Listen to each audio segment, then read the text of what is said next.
नमस्कार, स्वागत है आप सभी का। इस वीडियो में हम लोग राजस्व लेखपाल की जो पूर्व परीक्षा हुई थी 2015 में, यानी 13 सितंबर को 2 शिफ्ट में आयोजित हुई थी। तो मॉर्निंग शिफ्ट और इवनिंग शिफ्ट दोनों का ही जो है हल प्रश्न पत्र हम देखेंगे और इसमें जो है सामान्य ज्ञान और ग्रामीण जानकारी के प्रश्नों का संपूर्ण हल दोनों प्रश्न पत्रों का एक साथ देखेंगे।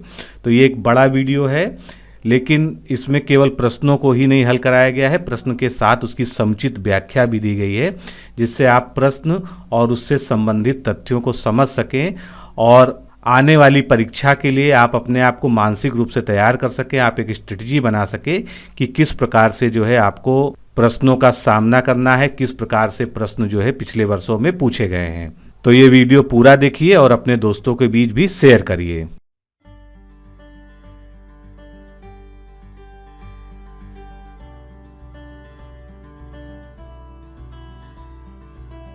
क्या आप राजस्व लेखपाल भर्ती परीक्षा 2020 के लिए तैयारी कर रहे हैं?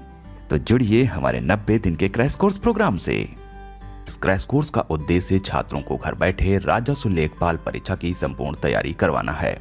वीडियो लेक्चर्स, नोट्स और टेस्ट सीरीज के माध्यम से लेखपाल के पूरे पाठ्यक्रम को पढ़ाना और अभ्यास कराना ही हमारा लक्ष्य है, जिसमें आपको मिलेंगे राजस्व लेखपाल के संपूर्ण पाठ्यक्रम को कवर करने के लिए अनुभवी शिक्षकों द्वारा वीडियो लेक्चर्स। साथ ही मिलेगा वीडियो लेक्चर्स में पढ़ाए गए टॉपिक्स का टॉपिक वाइज नोट्स पीडीएफ में। वीडियो लेक्चर्स ज्वाइन करने वाले छात्रों को फ्री टेस्ट सीरीज, जिसमें कि 10 ऑनलाइन टेस्ट और उनकी व्याख्यात्मक हल वाली पीडीएफ होगी, दी जाएगी। ध्यान दें, यह टेस्ट सीरीज परीक्षा से 1 से 1.5 माह पूर्व शुरू होगी। 10 मई से ऑनलाइन वीडियो क्लासेस स्टार्ट होंगी तथा शुरुआती दिनों में आपको 2 वीडियो क्लासेस दी जाएंगी, जिसकी संख्या धीरे धीरे बढ़ाई जाएगी। वीडियो लेक्चर्स में किसी भी एक विषय के टॉपिक के पूरा होते ही उस टॉपिक की पीडीएफ रिवीजन करने के लिए दी जाएगी। वीडियो लेक्चर्स में आपके प्रश्नों एवं डाउट्स का निराकरण संबंधित शिक्षक द्वारा एक ही वीडियो में अलग से वीडियो बनाकर किया जाएगा। जिन आशंकाओं का निवारण व्यक्तिगत रूप से किया जा सकता है, उनके लिए व्यक्तिगत मार्गदर्शन भी दिया जाएगा। सभी वीडियो लेक्चर्स पहले से ही रिकॉर्डेड होंगे तथा लाइव क्लास नहीं होगी, जिससे छात्र अपनी सुविधा के अनुसार किसी भी समय वीडियो लेक्चर्स को देख सकेंगे।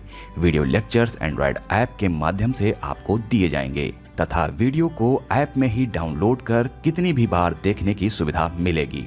करंट अफेयर से संबंधित वीडियो परीक्षा की निर्धारित तिथि से 20 दिन पहले दिए जाएंगे। यदि परीक्षा के पाठ्यक्रम में कोई बदलाव आता है तो हम उस बदलाव के अनुसार कोर्स को भी अपडेट करेंगे। ये हमारी नैतिक जिम्मेदारी भी है। तो जुड़िए हमारे राजस्व लेखपाल भर्ती परीक्षा 2020 के 90 दिन के क्रैश कोर्स प्रोग्राम से। अधिक जानकारी के लिए 9506742546 पर लेखपाल लिखकर व्हाट्सएप करें या कॉल करें। पहला प्रश्न है, केंद्र सरकार के विकास व्यय में शामिल नहीं है। केंद्र सरकार के विकास व्यय में शामिल नहीं है। ऑप्शन है सामाजिक एवं सामुदायिक सेवाओं पर व्यय, राज्यों के लिए अनुदान, रक्षा व्यय और आर्थिक सेवाओं पर व्यय। सबसे पहले तो विकास की परिभाषा को आप समझ लीजिए। ये सामाजिक एवं सामुदायिक सेवाओं पर जो व्यय है, ये भी विकास की एक श्रेणी है। राज्यों के लिए जो अनुदान दिया जाता है वो भी विकास की एक श्रेणी है। आर्थिक सेवाओं पर जो व्यय दिया जाता है वो भी विकास की है। चूंकि रक्षा व्यय जो है ये किस में आता है, ये ऑप्शन देखने के बाद हम लोग आंसर देखेंगे और उसकी व्याख्या देखेंगे तो हमें समझ में आ जाएगा। इसका सही ऑप्शन है सी, और इस ऑप्शन के आधार पर कि रक्षा व्यय केंद्र सरकार के विकास व्यय में शामिल नहीं है, क्योंकि यह रक्षा विभाग द्वारा खर्च किया जाता है, जबकि सामाजिक एवं सामुदायिक सेवाओं पर व्यय, राज्यों का अनुदान एवं अन्य आर्थिक सेवाओं पर व्यय ये केंद्र सरकार के विकास व्यय में शामिल होता है। क्वेश्चन नंबर 2, हमारे रुधिर में ऑक्सीजन का परिवहन एक प्रोटीन द्वारा होता है, जिसका नाम क्या है। एक चीज़ तो ये तय हो गई, इस प्रश्न ने कई उत्तर भी दे दिए कि हमारे रुधिर में, रुधिर मतलब खून, रक्त में, हमारे रुधिर में ऑक्सीजन का परिवहन होता है, ऑक्सीजन होता है। दूसरा, ये ऑक्सीजन का परिवहन कौन करता है? प्रोटीन करता है। प्रोटीन का नाम क्या है? तो ऑप्शन दिया गया है, यहाँ सीधे सीधे उस प्रोटीन का नाम पूछना चाहता है और ऑप्शन क्या दिया है? कोलेजन, मायोग्लोबिन, हीमोग्लोबिन और कीरोटिन, ये 4 ऑप्शन दिया है। आइए हम लोग इसका आंसर देखते हैं। आंसर इसका होगा सी। व्याख्या के अनुसार कि हमारे रुधिर में ऑक्सीजन का जो परिवहन होता है वो हीमोग्लोबिन प्रोटीन के द्वारा होता है। ऑप्शन सी, हीम लाल रंग का होता है जबकि ग्लोबिन प्रोटीन होता है और यह ऑक्सीजन के साथ मिलकर के ऑक्सी हीमोग्लोबिन और कार्बन डाइऑक्साइड के साथ CO2 के साथ मिलकर के क्रिया करके कार्बोक्सी हीमोग्लोबिन बनाता है। कौन? हीमोग्लोबिन। ये ऑक्सीजन के साथ क्रिया करके क्या बनाएगा? ऑक्सी हीमोग्लोबिन और कार्बन डाइऑक्साइड के साथ क्रिया करके बनाएगा कार्बोऑक्सी हीमोग्लोबिन। नेक्स्ट क्वेश्चन हम लोग देखेंगे अंतर्राष्ट्रीय गमन या माइग्रेशन। अंतर्राष्ट्रीय गमन को माइग्रेशन कहते हैं। ये क्या है? ये क्या है अंतर्राष्ट्रीय ये गमन माइग्रेशन क्या है? ऑप्शन है दो देशों के बीच संचलन, या लोगों का शहर से ग्रामीण क्षेत्रों में संचलन, या देश में लोगों का संचलन, एक गांव से दूसरे गांव तक लोगों का संचलन। यह पूछ रहा है अंतर्राष्ट्रीय गमन माइग्रेशन क्या है। ऑप्शन हमने देखा, इसका आंसर आपके पास है। कमेंट बॉक्स में आप भी साथ साथ यदि आंसर देते चल रहे हैं। ये प्रश्न उत्तरी श्रृंखला है और इस श्रृंखला का इससे पूर्व के भी 3-4 वीडियोस बनाए जा चुके हैं और इससे पहले के वीडियोस में भी हम लोग कमेंट सेक्शन में कमेंट करते रहते थे। प्रश्न यहाँ से हम जारी करते थे आपके लिए, हम ऑप्शन बताते थे और आपका आंसर आता रहता था। इससे आप भी अपनी जानकारी, अपने फैक्ट और अपनी कैपेसिटी को चेक करते रहते थे। ठीक है, तो आइए इसको हम लोग देखते हैं और उसी टाइमिंग के हिसाब से हम लोग चलेंगे। टाइमिंग आज की स्पीड हम लोगों की थोड़ी तेज़ रहेगी। टाइमिंग हम लोगों की, क्योंकि टाइम मेंटेन करना पड़ता है आपको परीक्षा भवन में, तो आपकी टाइमिंग मेंटेन है, आप कॉन्शियस रहें। इसके लिए ऑप्शन एक बार फिर से प्रश्न के साथ कि अंतर्राष्ट्रीय गमन क्या है? देशों के बीच में लोगों का संचलन, लोगों का शहर से ग्रामीण क्षेत्रों में संचलन, देश में लोगों का संचलन, एक गांव से दूसरे गांव तक लोगों का संचलन। इसका आंसर हम लोग देखेंगे। इसका आंसर है आंसर ए, अंतर्राष्ट्रीय गमन देशों के बीच लोगों का संचलन है। एक देशों के बीच लोगों का संचलन अंतर्राष्ट्रीय गमन कहलाता है, माइग्रेशन कहलाता है। नेक्स्ट क्वेश्चन, लोकसभा चुनावों के लिए उम्मीदवार बनने की न्यूनतम आयु कितनी होनी चाहिए? न्यूनतम आयु सीमा कितनी होनी चाहिए?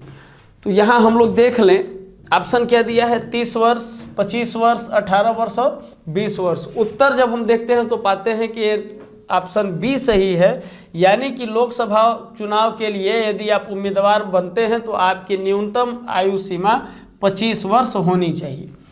ठीक है, वोट देने के लिए, अपना मत देने के लिए आयु सीमा क्या होनी चाहिए? यह प्रश्न मैं आपकी तरफ। नेक्स्ट क्वेश्चन, 16 अगस्त 1946 को प्रत्यक्ष कार्यवाही दिवस मनाया गया। ठीक है, 16 अगस्त 1946 को प्रत्यक्ष कार्यवाही दिवस मनाया गया कथन है। अब आगे ऑप्शन इसको कंप्लीट करेगा। ऑप्शन क्या है? हिंदू लीग के द्वारा, मुस्लिम लीग के द्वारा, ईसाई लीग के द्वारा या सिख लीग के द्वारा।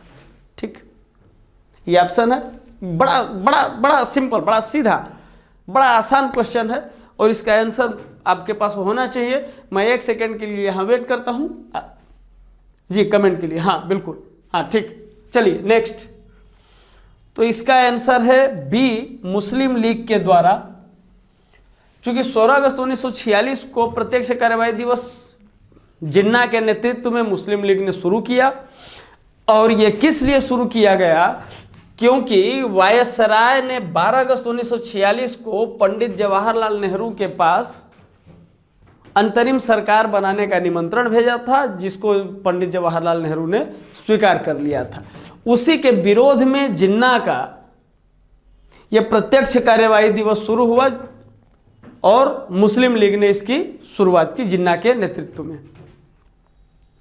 नेक्स्ट, चौरी चौरा घटना कब हुई थी?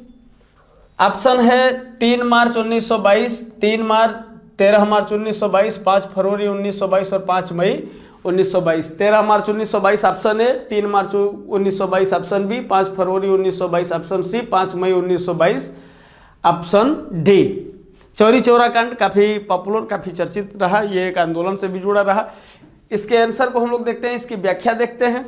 तो चौरी चौरा कांड ऑप्शन सी 5 फरवरी 1922 को हुई और ये गोरखपुर के पास चौरी चौरा नामक जगह एक है, वहाँ पे एक पुलिस थाने में चौकी में आग लगा दी गई थी।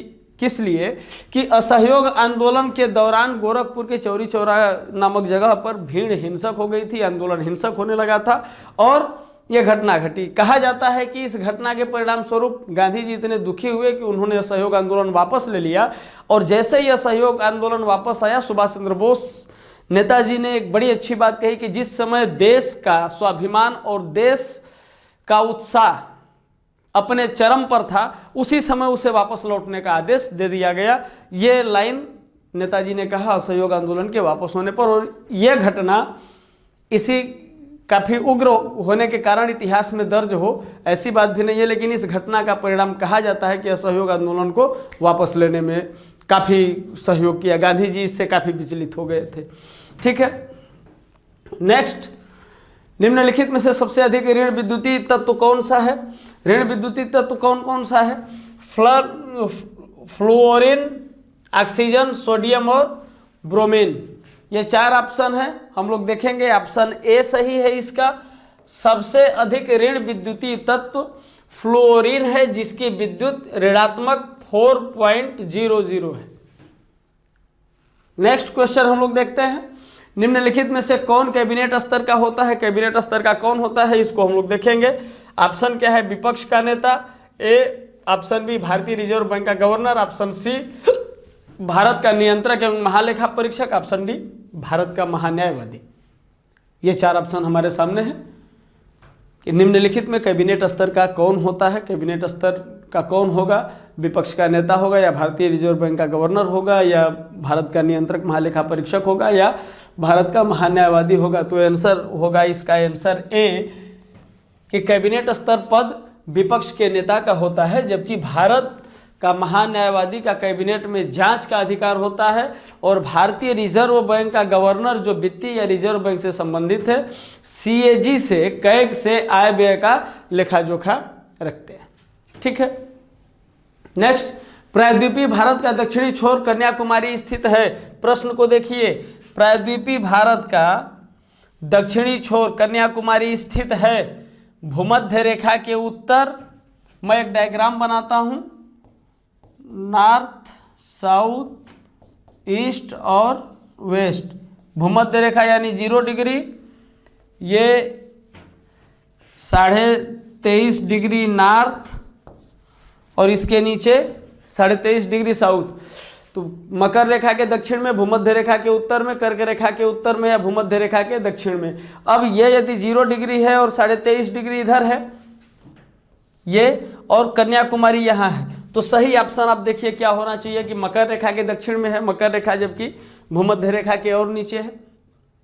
ठीक, भूमध्य रेखा के उत्तर में, ये भूमध्य रेखा नॉर्थ में, कर्क रेखा के उत्तर में, कर्क रेखा 23.5 डिग्री नॉर्थ, इसके उत्तर में हो नहीं सकता। भूमध्य रेखा के दक्षिण में, तो भूमध्य रेखा के दक्षिण में मकर रेखा है, मकर रेखा के दक्षिण में ये हो नहीं सकता। इसका मतलब ऑप्शन क्या सही होगा इसका? अब तो क्लियर हो गया ऑप्शन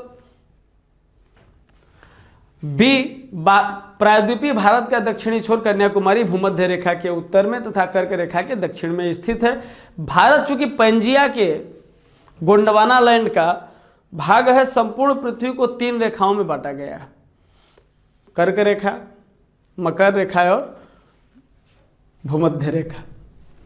नेक्स्ट, वह कौन सा स्थान है जहां अंतिम मुगल सम्राट बहादुर शाह जफर की मृत्यु हुई? 1857 के क्रांति से जुड़ा हुआ प्रश्न है कि वह कौन सा स्थान है जहां अंतिम मुगल सम्राट बहादुर शाह जफर की मृत्यु हुई थी? Option A Rangoon, Agra, Gwalior या दिल्ली।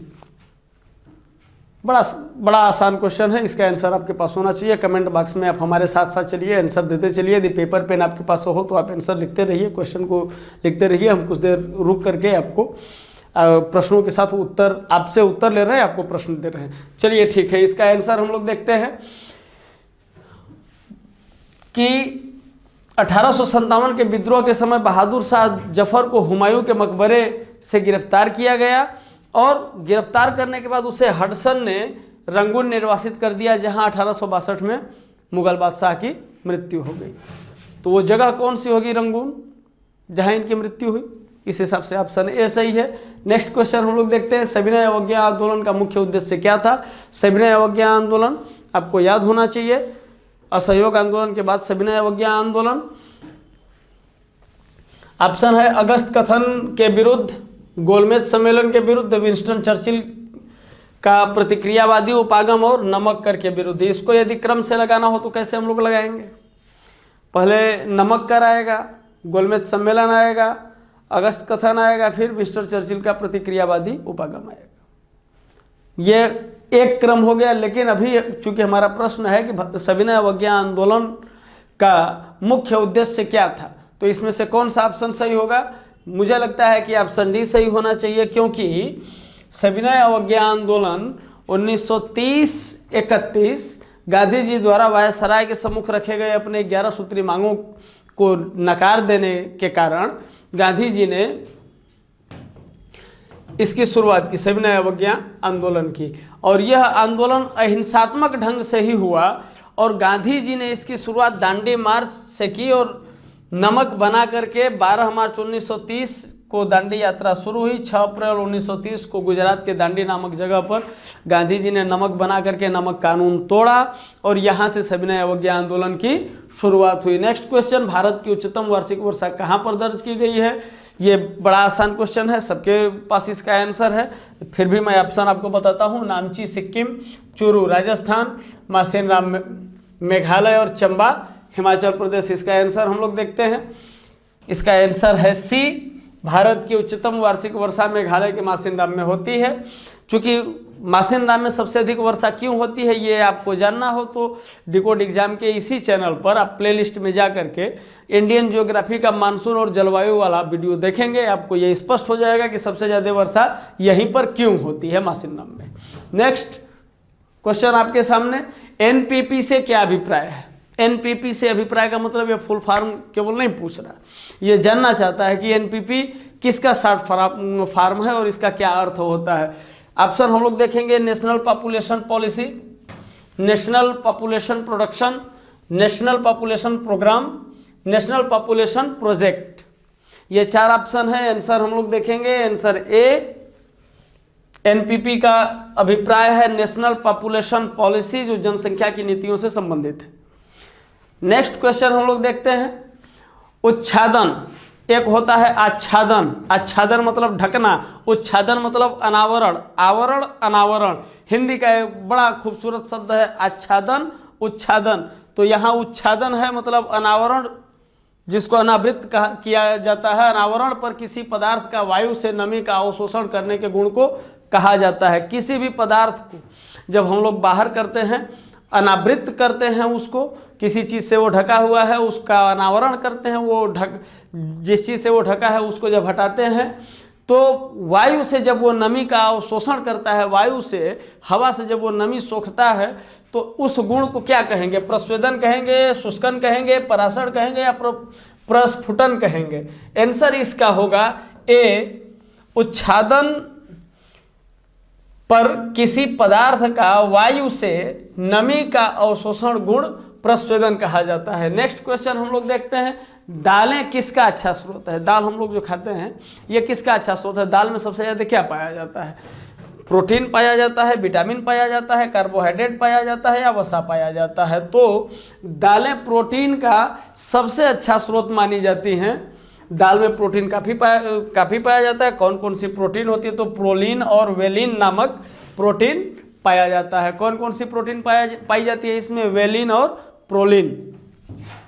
नेक्स्ट क्वेश्चन हम लोग देखते हैं, मथुरा, डिगबोई और पानीपत में परिष्करण शालाएं, रिफाइनरी परिष्करणशालाएं किसके द्वारा स्थापित की गई हैं? ऑप्शन दिया है, रिफाइनरी मथुरा, डिगबोई और पानीपत में जो रिफाइनरी स्थापित की गई वो किसके द्वारा स्थापित की गई? भारत पेट्रोलियम कॉर्पोरेशन लिमिटेड द्वारा स्थापित की गई, या मद्रास रिफाइनरी लिमिटेड द्वारा, या इंडियन ऑयल कॉर्पोरेशन लिमिटेड द्वारा, या हिंदुस्तान पेट्रोलियम कॉर्पोरेशन लिमिटेड द्वारा। ये 4 ऑप्शन हमारे पास है। इसका सही आंसर आइए हम लोग देखने की कोशिश करते हैं। सही ऑप्शन है इसका सी, कि मथुरा, डिगबोई और पानीपत में परिष्करणशालाएं इंडियन ऑयल कॉर्पोरेशन लिमिटेड द्वारा स्थापित की गई है। एक बार फिर से मैं आपको दोहरा दूं कि मथुरा, डिगबोई और पानीपत में जो परिष्करणशालाएं, रिफाइनरी जो स्थापित की गई है वो किसके द्वारा? इंडियन ऑयल कॉर्पोरेशन लिमिटेड के द्वारा स्थापित की गई है। नेक्स्ट क्वेश्चन हम लोग देखते हैं, निम्नलिखित में किसको संविधान की आत्मा के रूप में माना जाता है? संविधान की आत्मा का जब एक प्रश्न आता है कि संविधान की आत्मा किसको कहा जाता है। पूरे संविधान की यदि हम बात करते हैं तो संविधान की आत्मा किसको कहा जाता है। ऑप्शन दिया है राज्य के नीति निर्देशक सिद्धांत, राष्ट्रीय ध्वज, प्रस्तावना या मूल अधिकार। इसका सीधा सा आंसर है कि ऑप्शन सी, संविधान की आत्मा प्रस्तावना को माना जाता है, क्योंकि इसमें संपूर्ण संविधान का मूल निहित है। आपके संविधान में प्रस्तावना की ही व्याख्या है, प्रस्तावना में ही लक्ष्य और उद्देश्य दोनों स्पष्ट कर दिए गए हैं, उसके रास्तों को और उसकी सुरक्षा, उसकी संरक्षा, सारी चीज़ बाकी संविधान में उसकी व्याख्या की गई है। तो इस प्रकार हम कह सकते हैं कि संविधान की जो प्रस्तावना है वो संविधान की आत्मा है। इस प्रकार से ऑप्शन सी। आगे हम लोग बढ़ें। शतपथ ब्राह्मण और तैत्तरीय ब्राह्मण के ब्राह्मण मूल पाठ हैं, यहाँ डॉट डॉट दिया हुआ है। तो ये पूछना चाहता है,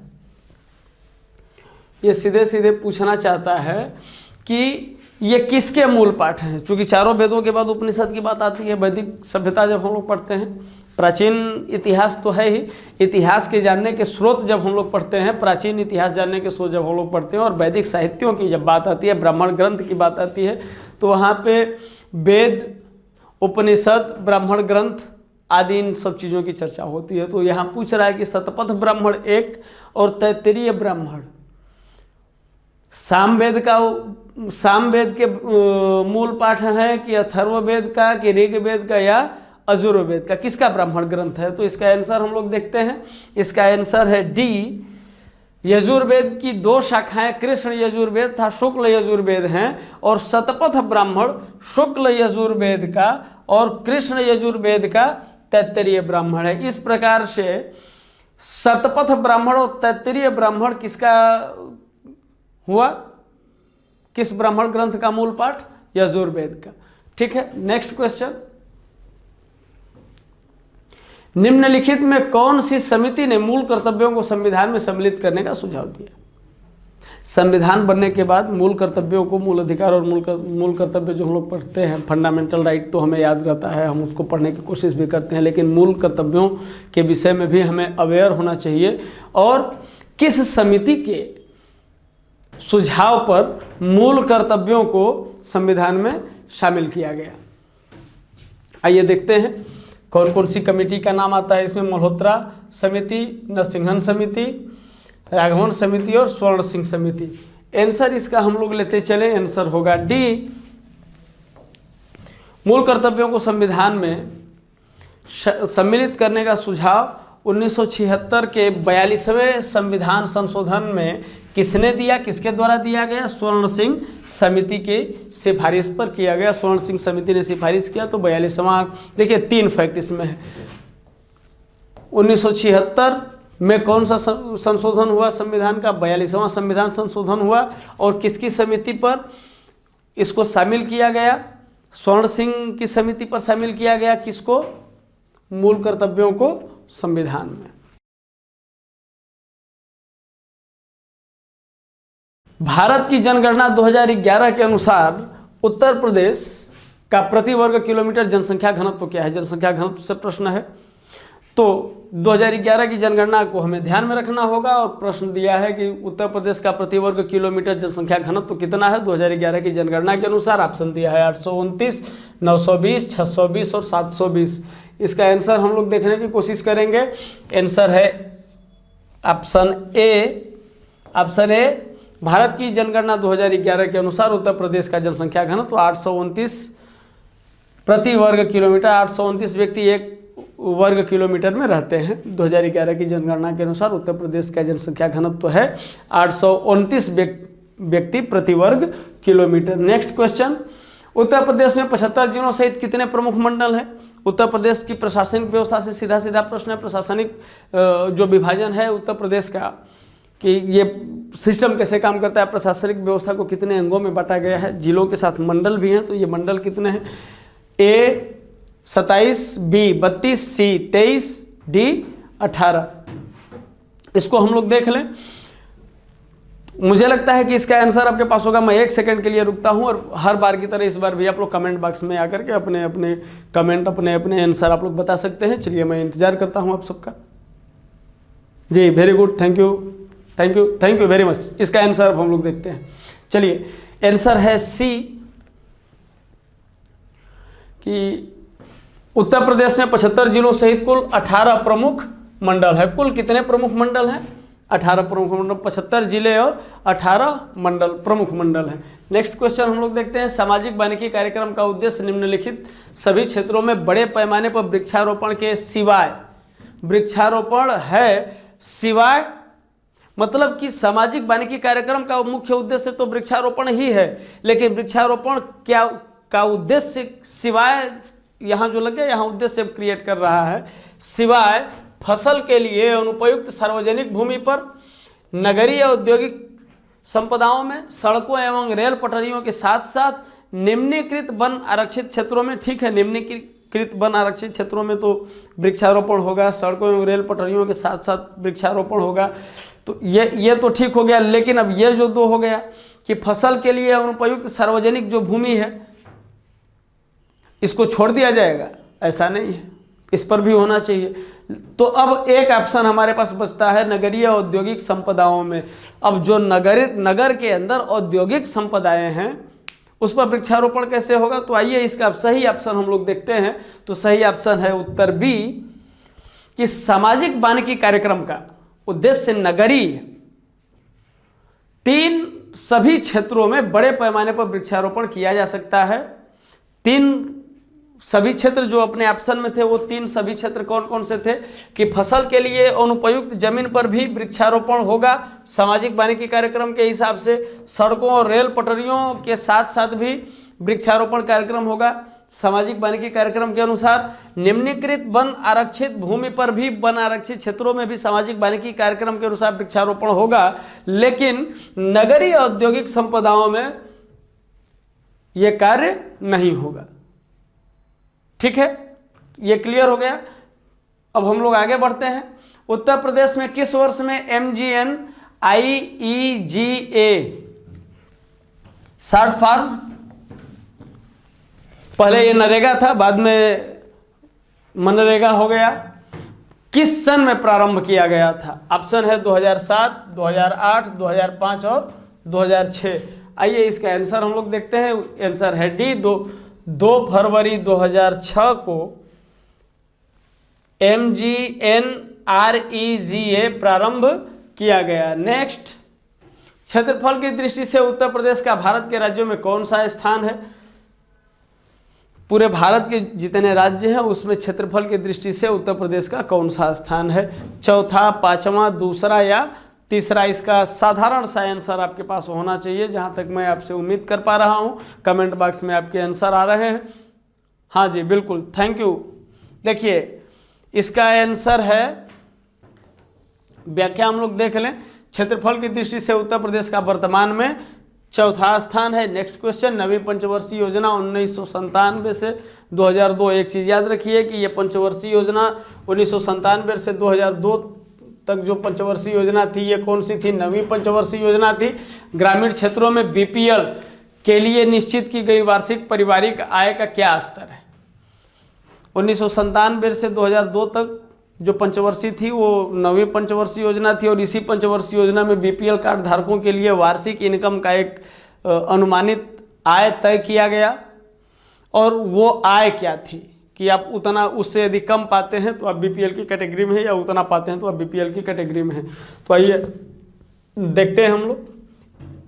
A 25,000, B 28,000, C 20,000 और D 18,000। इसका सही आंसर हम लोग देखने की कोशिश करेंगे। सही आंसर है इसका C, यानी कि BPL के लिए नवीं पंचवर्षीय योजना 97 से 2002 की जो पंचवर्षीय योजना, नवीं पंचवर्षीय योजना थी, उसमें BPL के लिए जो आर्थिक आधार बनाया गया, उस आर्थिक आधार के अनुसार वार्षिक आय 20,000 रुपया होनी चाहिए। ठीक है, आगे बढ़ते हैं हम लोग। नेक्स्ट क्वेश्चन, उत्तर प्रदेश में प्रमुख रेल इंजन संयंत्र कहाँ पर स्थित है?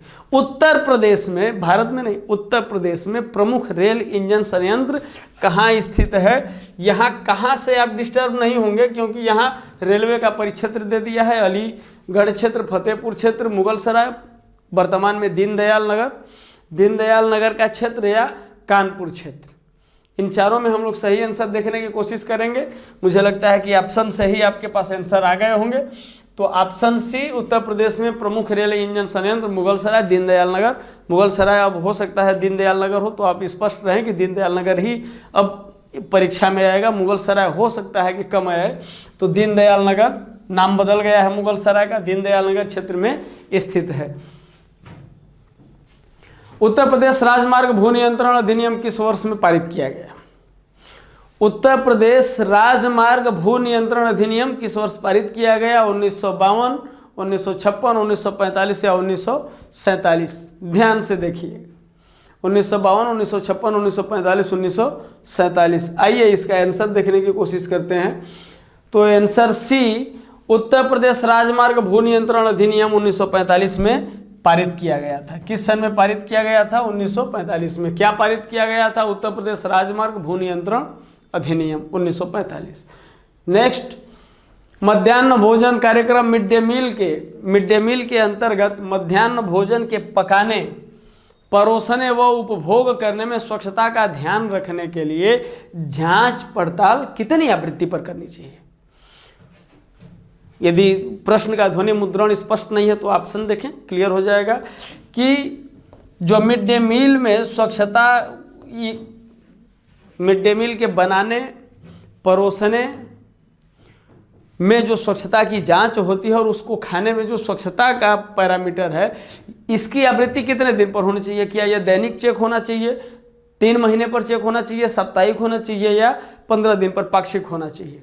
आपके हिसाब से क्या होना चाहिए? जी बिल्कुल दैनिक होना चाहिए, बिल्कुल सही आंसर है, दैनिक होना चाहिए। मध्याह्न भोजन कार्यक्रम के अंतर्गत मध्याह्न भोजन के पकाने, परोसने और उपभोग करने में स्वच्छता का ध्यान रखने के लिए जांच पड़ताल दैनिक आवृत्ति पर करनी चाहिए, रोज इसकी जांच होनी चाहिए। नेक्स्ट, एक ग्राम पंचायत में महिलाओं के लिए कितने प्रतिशत पद आरक्षित होने चाहिए? महिला सशक्तिकरण आरक्षण की बात हो रही है, तो कितने प्रतिशत पद आरक्षित होने चाहिए? ए 33%, 50%, 10% और 20%। देखो भाई, अधिकारिता के मुद्दे पर युद्ध होता है ना, जब जब बात अधिकारिता की आती है तब तब युद्ध होता है। ठीक है, चलिए एक बार पुनः प्रश्न को हम लोग देखते हैं कि एक ग्राम पंचायत में महिलाओं के लिए कितने प्रतिशत पद आरक्षित होने चाहिए? Option A 33%, option B 50%, 50%, option C 10%, option D 20% या 20%। इसका सही उत्तर है ऑप्शन ए 33%, 33%।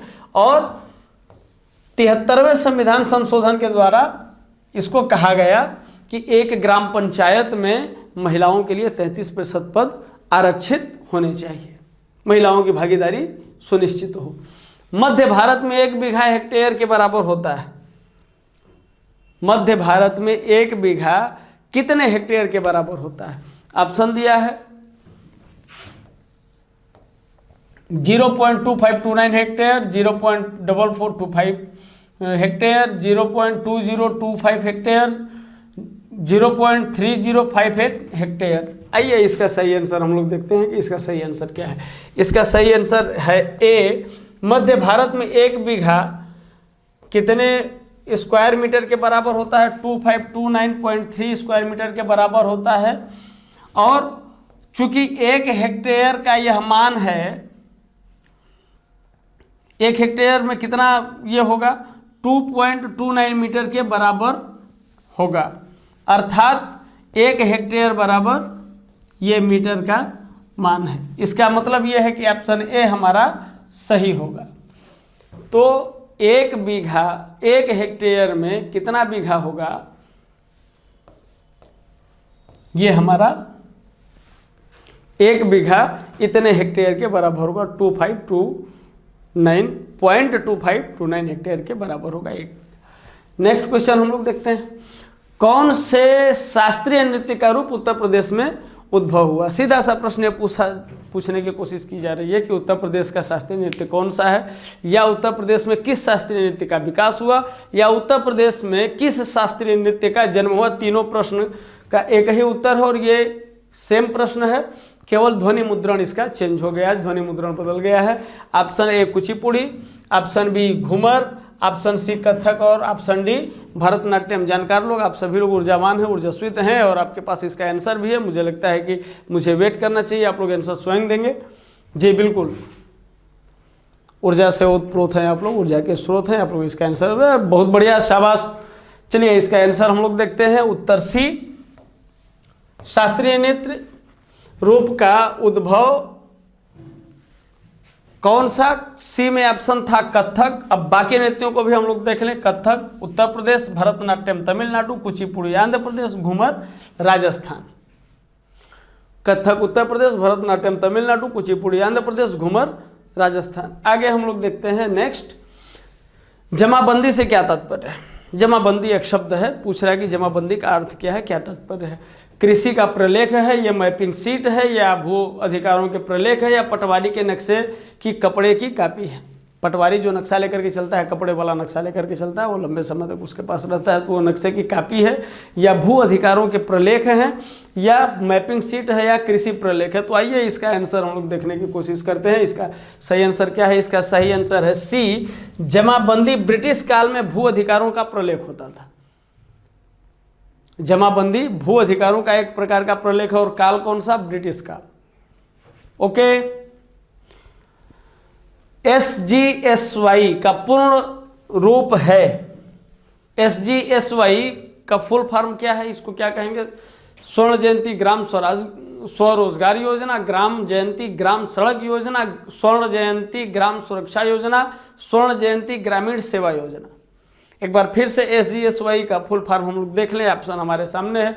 स्वर्ण जयंती ग्राम स्वरोजगार योजना, स्वर्ण जयंती ग्राम सड़क योजना, स्वर्ण जयंती ग्राम सुरक्षा योजना, स्वर्ण जयंती ग्रामीण सेवा योजना। आइए इसका आंसर हम लोग देखते हैं। इसका आंसर होगा आंसर ए, SGSY का पूर्ण नाम है स्वर्ण जयंती ग्राम स्वरोजगार योजना। नेक्स्ट, किस मंडल को विश्व के उत्कृष्ट कालीन उद्योग का केंद्र माना जाता है? अलीगढ़, आजमगढ़, मिर्जापुर या देवीपट्टन? कौन सा, इन चारों में से कौन सा मंडल है जिसको कि कालीन उद्योग में विश्व का उत्कृष्ट प्लेस घोषित किया गया या माना जाता है? आइए इसका आंसर हम लोग देखते हैं। इसका आंसर काफ़ी आसान है, इसका आंसर आपके पास होना भी चाहिए। सी यानी मिर्जापुर विश्व के उत्कृष्ट कालीन उद्योगों का केंद्र मिर्जापुर है, जबकि अलीगढ़ किसके लिए प्रसिद्ध है भाई? तालों के लिए प्रसिद्ध है। नेक्स्ट, उत्तर प्रदेश में लिंगानुपात वर्ष 2001 में 898 से वर्ष 2002 में क्वेश्चन मार्क कहां तक पहुंचा? यदि 2001 में 898 था तो 2011 में, देखिए 2001 में भी जनगणना हुई थी, 2011 में भी जनगणना हुई थी, उसके आधार पर हमें लिंगानुपात की चर्चा करनी है। Option A 925, option B 930, option C 912, option D 922। इसका सही आंसर हम लोग देखते हैं। सही आंसर है सी।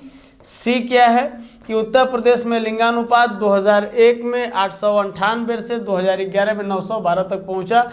898 का तात्पर्य यह है कि 1000 पुरुषों के मुकाबले 898 महिलाएं थी।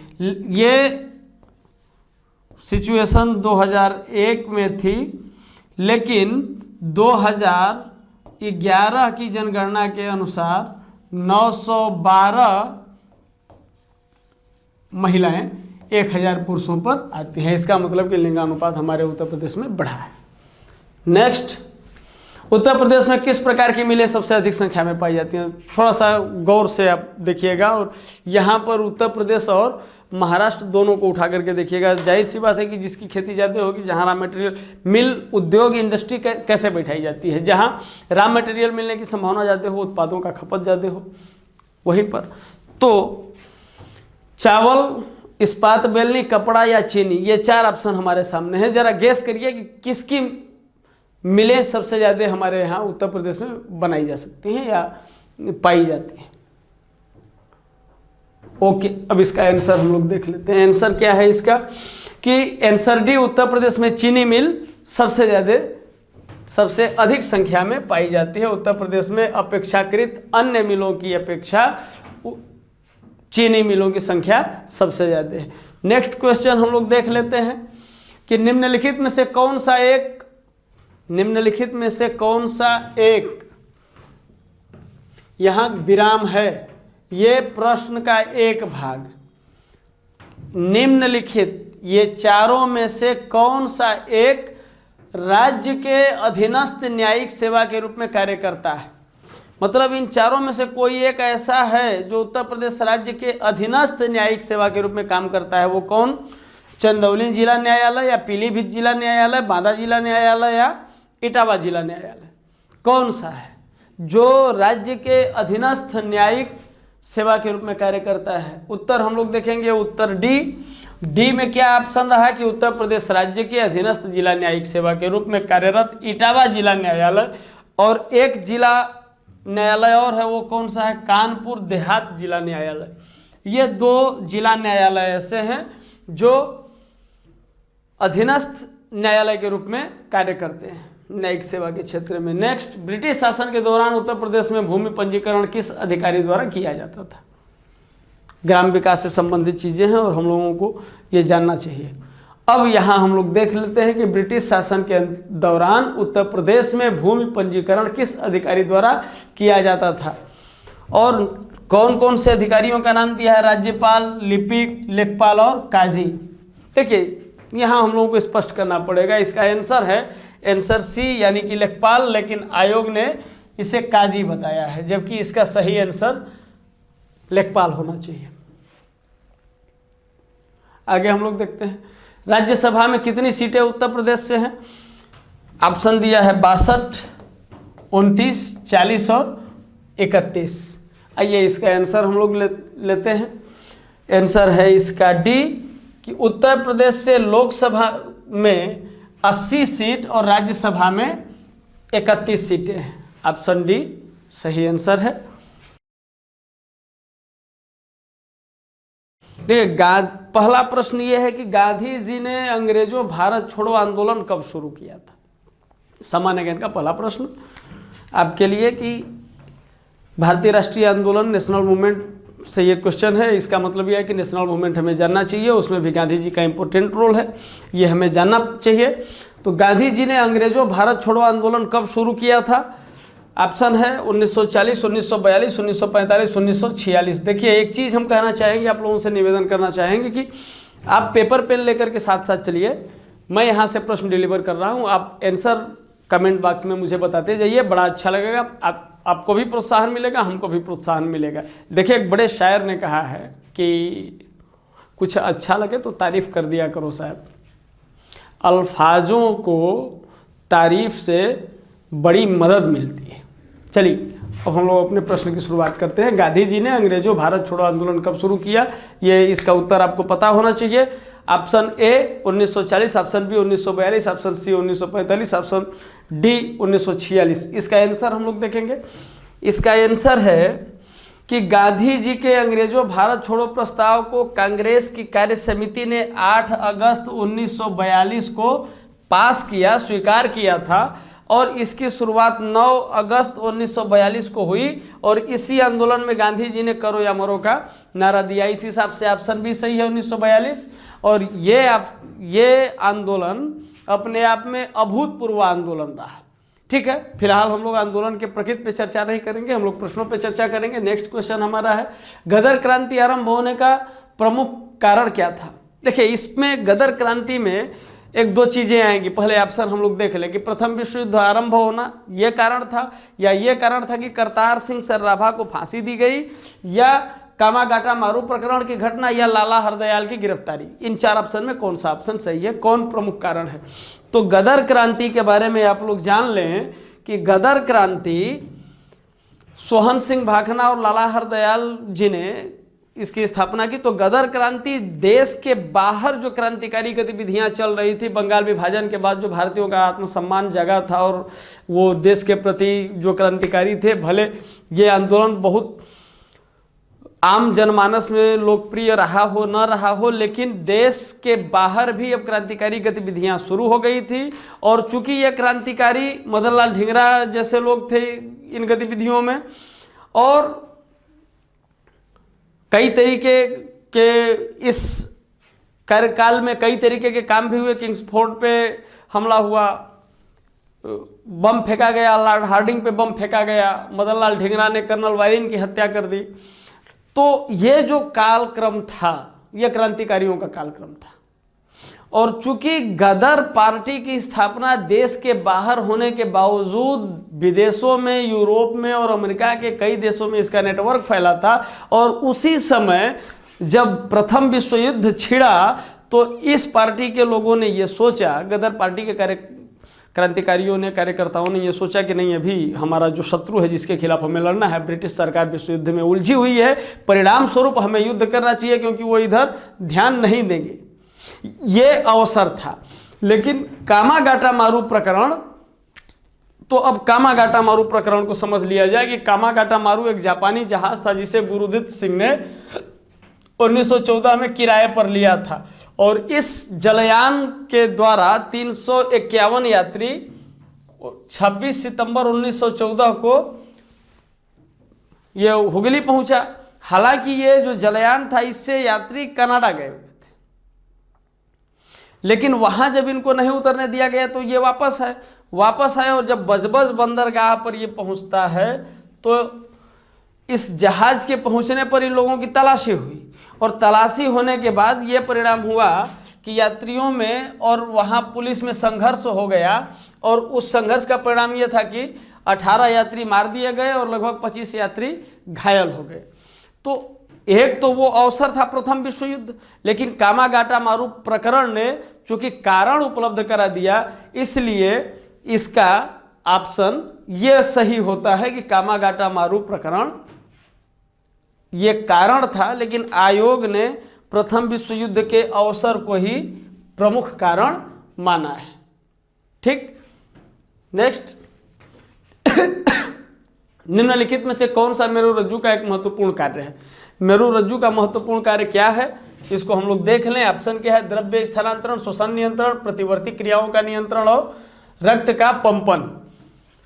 ये 4 ऑप्शन है। इसके सही ऑप्शन को हम लोग देखेंगे कि मेरुरज्जु का जो प्रमुख कार्य है वो ऑप्शन सी परिभाषित करता है कि मेडुला ऑब्लांगेटा का पिछला भाग मेरुरज्जु बनाता है, और मेरुरज्जु का अंतिम सिरा एक पतले सूत्र के रूप में होता है। ये तो हो गई इसकी संरचना। अब इसके कार्य क्या है कि मेरुरज्जु के चारों ओर ड्यूरोमेटर, आर्कनाइड और पायमेटर का बना आवरण पाया जाता है। मेरुरज्जु के 2 प्रमुख कार्य हैं। ये कौन कौन से कार्य हैं? हमने संरचना जाना, अब कार्य जान ले। यह प्रतिवर्ती क्रियाओं का नियंत्रण एवं समन्वय करती है। यह मस्तिष्क में आने वाली उद्दीपनों का संवहन करता है। ये इसके मेरुरज्जु के 2 प्रमुख कार्य हैं। नेक्स्ट, उपराष्ट्रपति को अपना कार्यकाल समाप्त होने से पूर्व अपने पद से हटाने का अधिकार निम्नलिखित में से किसके पास है? ऑप्शन है राज्यसभा, उच्चतम न्यायालय, राष्ट्रपति या लोकसभा। उपराष्ट्रपति को इसके कार्यकाल के खत्म होने से पहले कौन हटा सकता है? ऑप्शन है राज्यसभा, उच्चतम न्यायालय, राष्ट्रपति और लोकसभा। कमेंट बॉक्स में आप लोग साथ साथ चलते रहें, जवाब देते रहें। ये ऐसा नहीं है कि ये क्वेश्चन केवल इसी एग्जाम के लिए वो रजिस्ट्री करवा दिया गया। इस टाइप के क्वेश्चन आपके नॉलेज बैंक को, नॉलेज लेवल को भी चेक करते हैं। ये आप स्वयं असिस्ट करेंगे। तो चलिए अब आगे बढ़ते हैं। इसका आंसर हम लोग ढूंढते हैं। आंसर क्या है इसका? Answer A. आंसर ए में क्या ऑप्शन था कि यदि राज्यसभा अपने तत्कालीन समस्त सदस्यों के बहुमत से उपराष्ट्रपति को पदच्युत करने का प्रस्ताव पारित कर दे और लोकसभा उसे स्वीकार कर ले तो उपराष्ट्रपति को अपना पद छोड़ना होगा। फिर से एक बार समझना होगा हमें कि यदि राज्यसभा अपने तत्कालीन समस्त सदस्यों के बहुमत से उपराष्ट्रपति को पदच्युत करने का प्रस्ताव पारित कर दे और लोकसभा उस प्रस्ताव को स्वीकार कर ले। पहले राज्यसभा में प्रस्ताव पारित हो गया और लोकसभा ने स्वीकार कर लिया, तो क्या परिणाम होगा कि उपराष्ट्रपति को अपना पद छोड़ना पड़ेगा। लेकिन एक कंडीशन यह है कि इस आशय का प्रस्ताव तब तक प्रस्तावित नहीं होगा जब तक कि उपराष्ट्रपति को ऐसे प्रस्ताव को प्रस्तावित करने के अभिप्राय की सूचना कम से कम कितने दिन पूर्व दी जाए, 14 दिन पूर्व दी जाए। यानी कि कंक्लूजन ये निकलता है, निष्कर्ष ये निकलता है कि राज्यसभा उपराष्ट्रपति को पदच्युत एक प्रोसेस, एक प्रक्रिया के द्वारा कर सकती है, और वो प्रक्रिया ये है कि उपराष्ट्रपति को पहले 14 दिन पहले सूचित किया जाए। सूचित करने, और ये सूचित क्या करेगी कि राज्यसभा अपने तत्कालीन सदस्यों, जो समस्त सदस्य हैं, उन सदस्यों के बहुमत से एक प्रस्ताव पारित करेगी उपराष्ट्रपति को पदच्युत करने के लिए। और ये प्रस्ताव राज्यसभा में पारित होने के बाद यदि लोकसभा ने इसे एक्सेप्ट कर लिया, लोकसभा ने स्वीकार कर लिया, तो क्या होगा कि अब उपराष्ट्रपति अपना पद छोड़ देंगे। तो ये शक्ति किसमें निहित होगी? राज्यसभा में। आगे बढ़ते हैं हम लोग। निम्नलिखित में से किसका प्रशांतक औषध के रूप में प्रयोग किया जाता है? प्रशांतक औषध के रूप में किसका प्रयोग किया जाता है? यदि आप बीमार हैं और या कोई इस तरीके की समस्या है और तो उसको शांत करने के लिए किसका उपयोग किया जाता है? ग्लूकोज का, एस्पिरिन का, एम्पिसिलिन का या वैलियम का? आइए इसका आंसर देखते हैं कि प्रशांतक औषधि किसको कहते हैं। डी, प्रशांतक औषधि का प्रयोग मानसिक तनाव कम करने के लिए किया जाता है, और इसके लिए सामान्यतः वैलियम नामक औषधि का प्रयोग किया जाता है। ग्लूकोज का प्रयोग कार्बोहाइड्रेट के रूप में होता है। वैलियम का प्रयोग किसमें होता है? मानसिक तनाव को कम करने के लिए प्रशांतक औषधि के रूप में वैलियम का प्रयोग होता है, चूंकि ग्लूकोज का प्रयोग कार्बोहाइड्रेट के रूप में होता है। अब नेक्स्ट क्वेश्चन हम लोग देखेंगे कि मोहिनीअट्टम नृत्य रूप निम्नलिखित में से किस राज्य से संबंधित है? उड़ीसा से, केरल से, कर्नाटक से, तमिलनाडु से। ये आपके पास इसका आंसर होना चाहिए। मुझे लगता है कि आप लोग कमेंट बॉक्स में आंसर भी देंगे, मैं वेट करता हूं। आप एक बार फिर से प्रश्न है कि मोहिनीअट्टम नृत्य निम्नलिखित में से किस राज्य से संबंधित है? उड़ीसा से, केरल, कर्नाटक और तमिलनाडु। आइए इसका आंसर हम लोग चेक करते हैं। आंसर बी, मोहिनीअट्टम केरल से, ओडिसी उड़ीसा से, यक्षगान कर्नाटक से, भरतनाट्यम तमिलनाडु से। उत्तर प्रदेश से कौन सा शास्त्रीय नृत्य संबंधित है? इसका उत्तर आप मुझे देंगे कमेंट बॉक्स में, इसका उत्तर आप मुझे बताएंगे। नेक्स्ट क्वेश्चन, राष्ट्रीय आय को प्रायः कहा जाता है, राष्ट्रीय आय को क्या कहा जाता है शॉर्ट फॉर्म में? एनडीपीएमपी या एनडीपीएफसी, एनएनपीएमपी या एनएनपीएफसी? आइए इसका आंसर हम लोग देखते हैं। डी, इसका डी आंसर होगा कि राष्ट्रीय आय को एनएनपीएफसी कहा जाता है। भारत की आय, राष्ट्रीय आय और प्रति व्यक्ति आय की गणना का प्रथम प्रयास दादा भाई नौरोजी ने 1967-68 में करने का प्रयास किया था। नौरोजी पहले ऐसे सदस्य थे, स्वतंत्रता संग्राम सेनानी थे, जिन्होंने धन के बहिर्गमन का भी सिद्धांत दिया था, और ये पहले ऐसे सदस्य थे जिन्होंने प्रति व्यक्ति आय की गणना का प्रयास किया। और नौरोजी के आकलन के अनुसार 1868 में प्रति व्यक्ति आय 20 रुपया थी। राष्ट्रीय आय का तात्पर्य अर्थव्यवस्था द्वारा पूरे वर्ष के दौरान उत्पादित अंतिम वस्तुओं व सेवाओं के शुद्ध मूल्य के योग के बराबर होता है। इसमें विदेशों से अर्जित शुद्ध आय भी शामिल होती है। अब देखिए एक सीधा सा प्रश्न हमारे ये अब नदियों से आ रहा है। देखिए नदियों के विषय में आपको विस्तार से पढ़ना हो, चैनल पर एक प्लेलिस्ट बनी हुई है इंडियन ज्योग्राफी में, उसमें नदियों के विषय में एक वीडियो ही कंप्लीट वीडियो बना हुआ है। आप वहां जाकर के पूरे विस्तार के साथ उस वीडियो को आप देख सकते हैं। प्रश्न है यहाँ की काबिनी, हेमवती, अमरावती कौन सी नदी की सहायक नदियां हैं? नदियों का नाम दिया है महानदी, कावेरी, कृष्णा और गोदावरी। पूछ रहा है कि इन चारों नदियों में काबिनी, हेमवती और अमरावती किसकी सहायक नदियां हैं? ये इसका उत्तर हम लोग देखते हैं। उत्तर है सी कि कावेरी नदी कर्नाटक के कुर्ग जिले के ब्रह्मगिरी के निकट से निकल करके 805 किमी लंबी तथा 87,900 किमी क्षेत्र में बहती है। इसका ये जल अधिग्रहण क्षेत्र 87,900 किलोमीटर का है। और इसकी प्रमुख सहायक नदियां कौन कौन सी हैं? हेमवती, काबिनी, अमरावती, सिमसा, लोकापावनी, लक्ष्मण तीर्थ, सुवर्णवती, भवानी। और ये नदी शिव समुद्रम नामक एक प्रसिद्ध जलप्रपात का भी निर्माण करती है। मित्रों एक बार मैं फिर से बता रहा हूं कि आपको एग्जाम के प्रिपरेशन के लिए इंडियन ज्योग्राफी के प्लेलिस्ट में नदियों से संबंधित आपको कंप्लीट इंडियन ज्योग्राफी का पूरा वीडियो लेक्चर वहाँ पे आपको मिल जाएगा, आप वहाँ जा करके देख सकते हैं।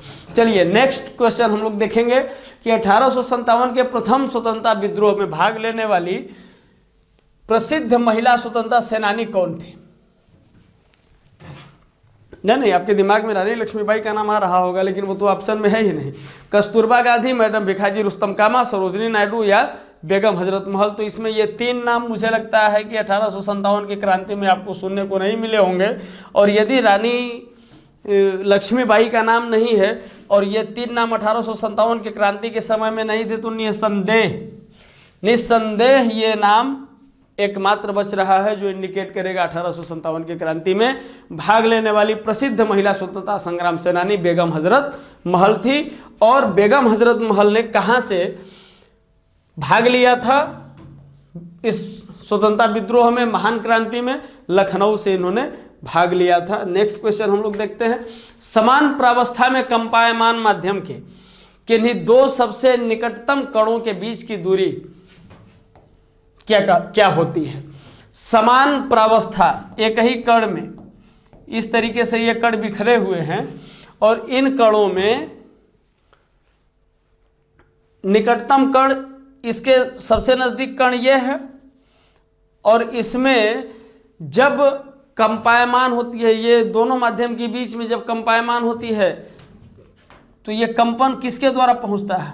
तरंग के द्वारा। तो यहां पूछ रहा है कि ऑप्शन तरंगदैर्घ्य, आवृत्ति, वेग या आयाम, किसके, ये क्या कहलाता है? ये 2 कणों के बीच की दूरी कैसे कवर होती है, क्या कहलाता है ये? तो इसका ऑप्शन होगा ए, तरंगदैर्घ्य।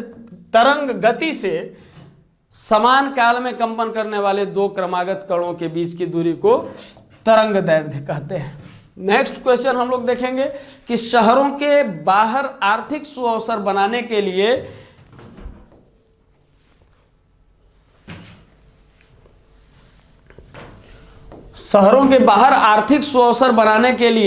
क्वेश्चन मार्क, खाली जगह है, ब्लैंक है, क्वेश्चन मार्क है। और क्वेश्चन मार्क का अर्थ यह है कि वह कौन सा मॉडल शहरी आधारभूत संरचना और सेवाएं ग्रामीण केंद्रों में स्थापित करने का प्रस्ताव रखता है। कि शहरों के बाहर यदि आर्थिक सुअवसर बनाया जाए तो कौन सा मॉडल है जो शहरी आधारभूत संरचना, जिसकी संरचना शहरी हो, और सेवाएं ग्रामीण केंद्रों में भी, मतलब ये संरचना और सेवा दोनों को ग्रामीण केंद्रों में स्थापित करने का प्रस्ताव रखता है। वो मॉडल कौन सा है?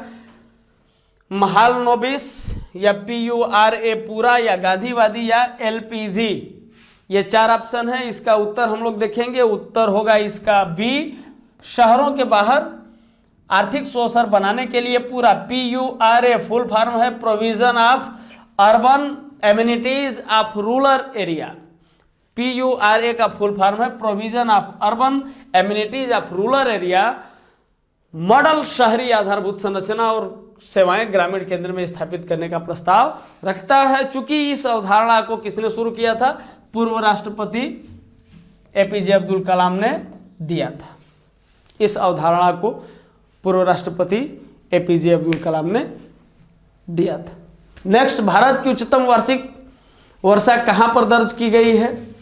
प्रश्न बड़ा सिंपल है, कोई जटिल प्रश्न नहीं है, लेकिन इसी के आधार पर एक प्रश्न मैं आपसे पूछूंगा। अभी आप ऑप्शन देख लें कि नामची सिक्किम, चुरू राजस्थान, मासीनाम मेघालय, चंबा और हिमाचल प्रदेश। मेरा प्रश्न ये है, इसका उत्तर आपके पास है, मुझे पता है। कमेंट बॉक्स में आप अपने उत्तर देते रहें।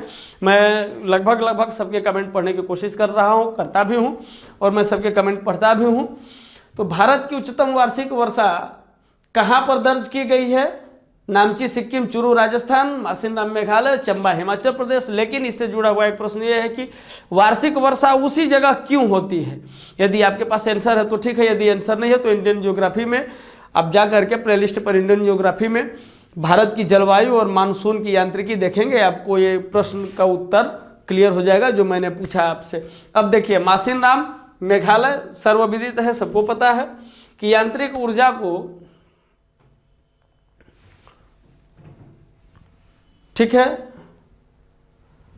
अब आइए, निम्नलिखित में से कौन सा देश का संसार में धान उत्पादन में दूसरा देश है? दूसरा स्थान है।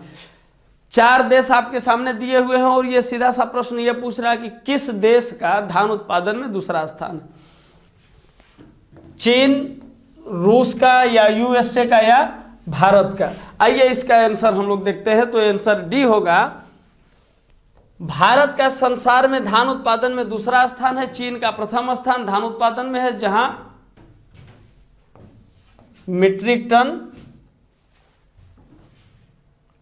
ये धान की पैदाइश है, और इंडोनेशिया का तीसरा तथा बांग्लादेश का चौथा स्थान है। मतलब एशिया के जो देश हैं चीन, भारत, इंडोनेशिया और बांग्लादेश। नेक्स्ट क्वेश्चन हम लोग देखेंगे, निम्नलिखित में से किसको लोकनायक के रूप में जाना जाता है? लोकनायक के रूप में लोकनायक, अब चूंकि नाम हम लेते लेते रुके, लेकिन आपके पास ये ऑप्शन है CF एंड्रयूज, जयप्रकाश नारायण, चित्तरंजन दास और आशुतोष मुखर्जी। मुझे लगता है कि ये काफ़ी आसान क्वेश्चन था, काफ़ी आसान ऑप्शन भी था। इसका आंसर भी आपके पास होगा कि लोकनायक के रूप में जयप्रकाश नारायण को जाना जाता है, और संपूर्ण क्रांति या समग्र क्रांति का नारा जयप्रकाश नारायण ने दिया था। नेक्स्ट क्वेश्चन हम लोग देखेंगे कि भारत की लगभग आधी जनसंख्या मात्र 5 राज्यों में रहती है। ये एक कथन है। देखिए कथन के साथ ये प्रश्न को कैसे क्रिएट किया जाता है, इसको समझने की जरूरत है, प्रश्न की साइकोलॉजी को समझने की जरूरत है। ये यदि हम लोग समझ गए तो प्रश्न का उत्तर हमारे लिए काफ़ी आसान हो जाएगा कि भारत की लगभग आधी जनसंख्या केवल 5 राज्यों में रहती है। वो 5 राज्यों में, लेकिन अब ये एक कथन हो गया कि आधी जनसंख्या केवल 5 राज्यों में रहती है। अब निम्नलिखित में से कौन सा एक, ये जो 4 राज्य दिए हैं इसमें कौन सा एक ऐसा है जो 5 घनी जनसंख्या वाले राज्यों में से एक नहीं है? इसका मतलब कि इसमें से एक यदि उस घनी जनसंख्या वाले में से नहीं होगा तो बाकी 3 तो उन 5 राज्यों में शामिल होंगे जो भारत की आधी जनसंख्या को अपने एरिया में रखते हैं। ये तो क्लियर हो गया। अब इसको हम लोग देख लें, इसका आंसर देख लें, तो इसका सीधा सा आंसर है सी, यानी कि केरल वो राज्य इन 5 राज्यों में शामिल नहीं है। भारत की लगभग आधी जनसंख्या मात्र 5 राज्यों में, 5 राज्य कौन कौन से? उत्तर प्रदेश, महाराष्ट्र, बिहार, पश्चिम बंगाल और आंध्र प्रदेश में रहती है। इसमें केरल नहीं है, इसमें केरल नहीं है। नेक्स्ट क्वेश्चन हम लोग देखेंगे कि निम्नलिखित में से कौन अवध के कृषक आंदोलन का नेता था? नाम दिया है बाबा रामचंद्र, महात्मा गांधी, BR अम्बेडकर, अल्लूरी सीताराम राजू। देखिए ये इस तरीके के जब प्रश्न आते हैं सामने तो इसका आंसर खुद इसमें छुपा हुआ रहता है। महात्मा गांधी, अहमदाबाद मिल आंदोलन, चंपारण, खेड़ा आंदोलन, तो महात्मा गांधी वहां से जुड़े। BR अम्बेडकर दलित आंदोलन से जुड़े। अल्लूरी सीताराम राजू चूंकि ये भी दक्षिण भारत से जुड़े। अब एकमात्र ऑप्शन हमारे पास बचता है बाबा रामचंद्र का। आइए देखते हैं इसका आंसर, देखते हैं हम लोग। तो आंसर है ए, यस, अवध के कृषक आंदोलन के नेता बाबा रामचंद्र थे। ये मूलतः महाराष्ट्र के रहने वाले थे और इन्होंने जमींदारी प्रथा के विरुद्ध अवध के किसानों को संगठित करने की पहल की। चूंकि ये सन्यासी के भेष में रह करके सभाएं आयोजित करते थे, रामचरितमानस के पाठ के द्वारा किसानों को जागृत करते थे और संगठित करते थे, और इन्हीं के प्रयास से अक्टूबर 1920 में एक बहुत बड़ी सफलता मिली कि प्रतापगढ़ में एक समानांतर संगठन बनाया गया, अवध किसान सभा। इनके प्रयास से 1920 में प्रतापगढ़ में। ठीक है। नेक्स्ट क्वेश्चन कि मशरूम किसके उदाहरण है?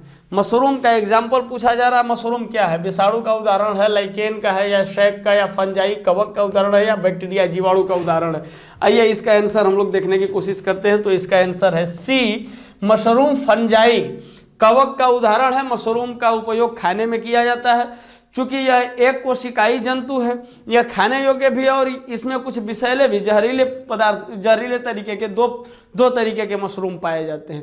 अब आइए एक सीधा सा प्रश्न हम लोगों के दिल्ली मेट्रो से, तकनीकी से, देश के विकास की अवस्था से कि दिल्ली मेट्रो को अपनी प्रथम ड्राइवर रहित रेलगाड़ी किस देश से प्राप्त हुई थी?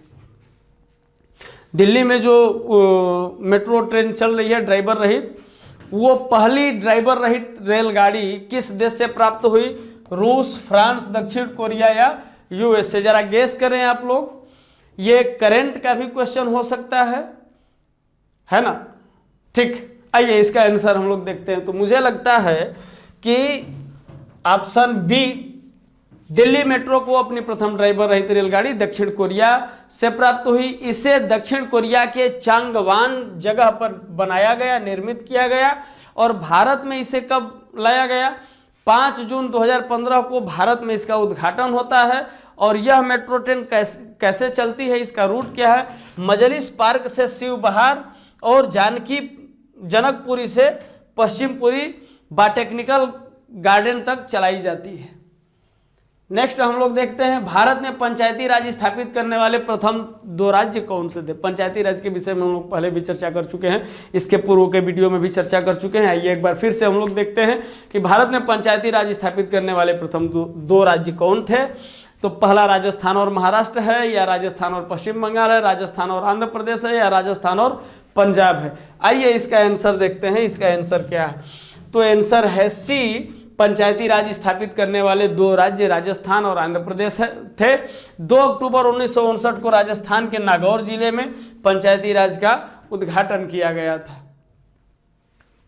भारत ने पृथ्वी के धरातल का कितना प्रतिशत घेरा हुआ है? प्रश्न थोड़ा सा आपको उलझा हुआ लग सकता है, प्रश्न थोड़ा सा जटिल हो सकता है, लेकिन प्रश्न यह कर रहा है कि यदि ये अर्थ है, ये पृथ्वी है, तो इस पृथ्वी पर जो भारत है ऐसे, ये भारत कितना प्रतिशत है? भारतीय भूभाग कितना प्रतिशत है संपूर्ण पृथ्वी के भूभाग का, भूमंडल का कितना प्रतिशत है? ऑप्शन है 3.4%, 4.4%, 5.5% और 2.4%। इसका आंसर हम लोग देखेंगे, भारत ने पृथ्वी के धरातल का 2.4% घेरा है। और चूंकि संपूर्ण पृथ्वी पर जलीय भाग 71% है, 29% भाग धरातल। अब इस 29% को हम 100% मान लें तो 2 पॉइंट ये, ठीक है। आइए नेक्स्ट, अशोक के आक्रमण के दौरान कलिंग पूर्वी प्रांत की राजधानी कौन सी थी? कलिंग का प्रसिद्ध आक्रमण अशोक का, इसके बाद अशोक ने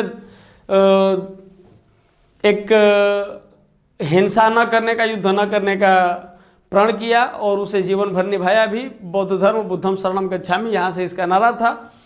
तो अशोक के आक्रमण के दौरान कलिंग की राजधानी कौन सी थी? तक्षशिला थी, या पाटलिपुत्र थी, उज्जैन थी, या तोसली थी? 16 महाजनपदों के विषय में यदि आप लोग पढ़े हैं प्राचीन इतिहास में 16 महाजनपद यदि आप पढ़े हैं, तो उज्जैन की लोकेशन भी आपको पता होनी चाहिए। पाटलिपुत्र चूंकि स्वयं मगध की राजधानी थी, तक्षशिला काबुल कंधार, अब तोसली कलिंग यानी आधुनिक उड़ीसा। अब आइए इसका आंसर हम लोग देखते हैं। तो आंसर डी, अशोक के आक्रमण के दौरान कलिंग की राजधानी तोसली थी। अशोक ने अपने राज्याभिषेक के 8 वर्ष बाद अर्थात 9वें वर्ष 261 ईसा पूर्व में कलिंग की विजय की। इसका उल्लेख कहाँ से मिलता है, ये प्रमाण कहाँ से मिलता है? तो उसके 13वें शिलालेख में उसका प्रमाण मिलता है। और इसी युद्ध के बाद जैसा कि हम लोगों ने बात किया कि अशोक ने धम्म विजय की नीति अपनाई। कौन सी, पहला प्रश्न होगा आपके लिए कि कौन सी उपभाषा राज्य के पश्चिमी भागों, उत्तर प्रदेश राज्य के पश्चिमी भागों का सीधा सा मतलब यह है कि उत्तर प्रदेश के पश्चिमी भागों यानी रोहिलखंड ऊपरी द्वाब में बोली जाती है। कौन सी उपभाषा कौन कौन सी है? बुंदेलखंडी, खड़ी बोली, अवधी और ब्रज भाषा। इसका उत्तर हम लोग देख लें, बी होगा। बी में कौन क्या आता है? खड़ी बोली, यानी कि रोहिलखंड और ऊपरी दोआब में बोली जाती है खड़ी बोली। पश्चिमी उत्तर प्रदेश के बरेली, फर्रुखाबाद, रामपुर आदि को रोहिलखंड कहा जाता है। अवधी लखनऊ, प्रतापगढ़, फैजाबाद आदि में बोली जाती है। ब्रजभाषा मथुरा, अलीगढ़, फिरोजाबाद आदि में बोली जाती है। बुंदेलखंडी झांसी, ग्वालियर, जालौन आदि में बोली जाती है। अवधी, ब्रजभाषा और बुंदेलखंडी ये यहाँ बोली जाती है। अवधी लखनऊ, प्रतापगढ़, फैजाबाद, ब्रजभाषा मथुरा, अलीगढ़, फिरोजाबाद, बुंदेलखंडी झांसी, ग्वालियर, जालौन और खड़ी बोली रोहिलखंड और ऊपरी दोआब में बोला जाता है। क्वेश्चन नंबर 2 आगे हम लोग देखते हैं, तहसील स्तर पर सरकारी निकायों को क्या कहा जाता है? प्रशासनिक व्यवस्था में तहसील स्तर पर सरकारी निकायों को क्या कहेंगे? उन्हें पंचायत समिति कहेंगे, ग्राम सभा कहेंगे, ग्राम पंचायत कहेंगे या नगर पालिका कहेंगे? आइए हम लोग देखते हैं इसका आंसर होगा ए कि तहसील स्तर पर सरकारी निकायों को पंचायत समिति कहा जाता है, क्योंकि पंचायत समिति तहसील ताल्लुक के रूप में भारत में सरकार की स्थानीय इकाई होती है। यह उस तहसील के सभी गांवों पर समान रूप से कार्य करता है। इसे प्रशासनिक ब्लॉक भी कहते हैं। यह ग्राम पंचायत और नगर पंचायत के बीच की एक कड़ी होती है तहसील। आगे हम लोग बढ़ते हैं। 2011 की जनगणना के अनुसार उत्तर प्रदेश का सबसे अधिक जनसंख्या घनत्व वाला शहर कौन सा है? जनसंख्या घनत्व का मतलब यह होता है कि 1 वर्ग किलोमीटर में कितने लोग रह रहे हैं, यह जनसंख्या घनत्व है। तो यहाँ सीधा सा प्रश्न यह है कि जनगणना के अनुसार, आप अपने मन से नहीं बता सकते, 2001 की जनगणना की बात नहीं है यहाँ। 2011 की जनगणना के अनुसार उत्तर प्रदेश का सबसे अधिक जनसंख्या घनत्व वाला शहर कौन सा है? कानपुर है, लखनऊ है, अलीगढ़ है या बरेली है? इसका आंसर हम लोग देखेंगे। इसका आंसर ए कि 2011 की जनगणना के अनुसार कानपुर शहर की जनसंख्या सबसे अधिक है, और चूंकि दूसरे नंबर पर लखनऊ आता है, पहले नंबर पर कानपुर, दूसरे नंबर पर लखनऊ आता है।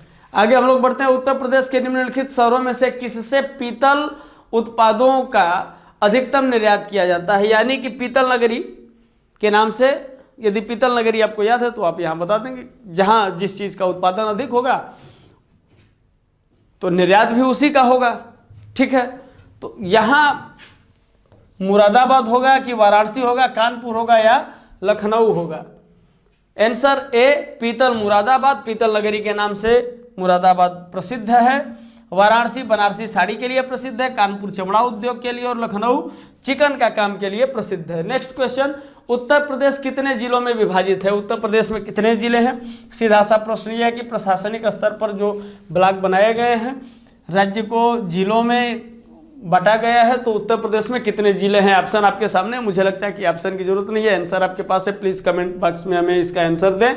चलिए आगे हम लोग बढ़ते हैं कि वर्तमान में उत्तर प्रदेश में 75 जिले, 18 मंडल, 822 ब्लॉक, 5221 पंचायतें तथा 1,74,052 गाँव हैं। एक बार फिर से इसको देख लीजिए कि उत्तर प्रदेश में 75 जिले, 18 मंडल, 822 ब्लॉक, 5221 पंचायत, 1,74,052 गांव हैं। आगे हम लोग बढ़ते हैं। उत्तर मध्य रेलवे का मुख्यालय कहाँ है? उत्तर मध्य रेलवे का मुख्यालय कहाँ है? झांसी में, इलाहाबाद में, गाजियाबाद में या आगरा में? इसका आंसर हम लोग देखेंगे। यदि इलाहाबाद की जगह प्रयागराज है तो आपको कंफ्यूज नहीं होना है, प्रयागराज के रूप में ही आप इसको अब जानेंगे। उत्तर है बी कि उत्तर प्रदेश रेलवे, उत्तर मध्य रेलवे का मुख्यालय इलाहाबाद सूबेदारगंज में स्थित है। नेक्स्ट क्वेश्चन, भारत में स्थित किस शहर को विश्व का सबसे पुराना शहर माना जाता है? ये तो काफ़ी आसान क्वेश्चन है। कुशीनगर को माना जाता है कि आगरा को या वाराणसी को या सारनाथ को? सबसे पुराना शहर कौन सा है? उत्तर है इसका सबसे पुराना शहर बी, यानी वाराणसी विश्व का सबसे पुराना शहर है। लगभग 5000 वर्ष इसको भारत की आध्यात्मिक राजधानी भी कहा जाता है। नेक्स्ट हम लोग देखेंगे, चमड़े की वस्तुओं के लिए प्रसिद्ध जिले हैं। अभी हम लोग इसके पूर्व के प्रश्नों में हमने देखा था मुरादाबाद, कानपुर, लखनऊ और वाराणसी किसके लिए प्रसिद्ध है। तो यहाँ हम लोग देखेंगे कि चमड़े की वस्तुओं के लिए प्रसिद्ध जिले हैं आगरा और कानपुर, सोनभद्र और इलाहाबाद, जौनपुर और रामनगर, मुरादाबाद और लखनऊ। कौन सा है?